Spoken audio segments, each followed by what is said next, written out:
Selamat pagi sahabat Alkitab yang terkasih. Marilah kita awali hari ini dengan melakukan perenungan akan firman Tuhan. Bacaan Alkitab kita pada hari ini berasal dari kitab Yeremia pasalnya ke-35 ayat 1-7.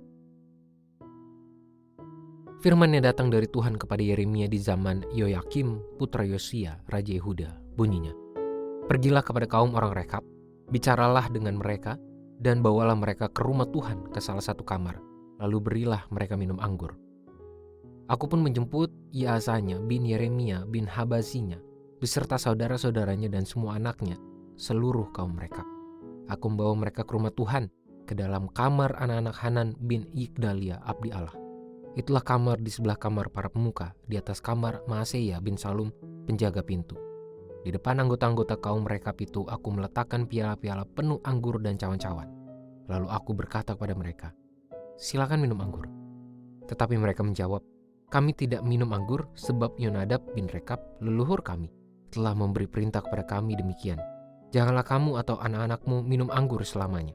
Janganlah kamu mendirikan rumah, janganlah kamu menabur benih, janganlah kamu membuat atau mempunyai kebun anggur, melainkan haruslah kamu tinggal di kemah-kemah selama hidupmu, supaya kamu hidup lama di atas tanah, tempat kamu tinggal sebagai pendatang.'"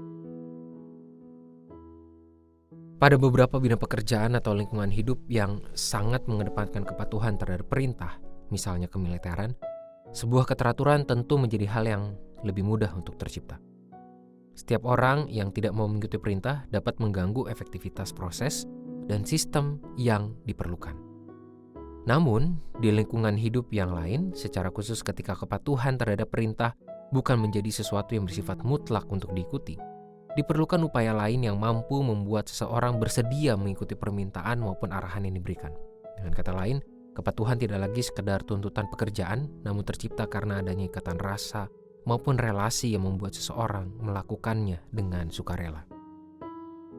Salah satu contoh kepatuhan yang timbul dari rasa sukarela muncul pada diri keturunan Yonadab bin Rekab. Mereka adalah kaum nomad yang dengan sadar tetap memilih untuk hidup dalam kemah-kemah yang terus berpindah karena adanya perintah turun-temurun dari nenek moyang mereka. Mereka juga tidak minum anggur sesuai dengan arahan yang diberikan. Perintah itu pun tidak dijadikan oleh kaum Rekab sebagai tuntutan satu arah yang sifatnya memaksa, melainkan diemban sebagai bagian dari identitas dan budaya hidup mereka. Kepatuhan yang mereka berikan merupakan hasil dari ikatan relasi dan rasa terhadap perkataan nenek moyang mereka. Kepatuhan ini pun mendapatkan perhatian dari Tuhan, dan Tuhan menjadikannya sebagai contoh konkret pembelajaran bagi bangsa Israel yang tidak mampu mempertahankan kepatuhan sebagai bentuk kesetiaan kepada Tuhan. Dengan kata lain, sikap hidup kaum Rekab telah dijadikan sebagai teguran keras bagi cara hidup bangsa Israel yang jauh dari kepatuhan terhadap firman Tuhan. Sahabat Alkitab, kepatuhan atas firman Tuhan merupakan salah satu indikator kualitas relasi yang kita miliki bersamanya. Kepatuhan itu pun tercipta bukan karena paksaan, melainkan dengan kerelaan dalam ikatan relasi penuh rasa bersama Sang Sumber kehidupan. Jadi apakah Anda sudah patuh dan setia kepadanya? Marilah kita berdoa. Tuhan, bimbinglah kami sebagai umat-Mu untuk memiliki ikatan rasa, ikatan relasi untuk patuh terhadap segala firman Tuhan.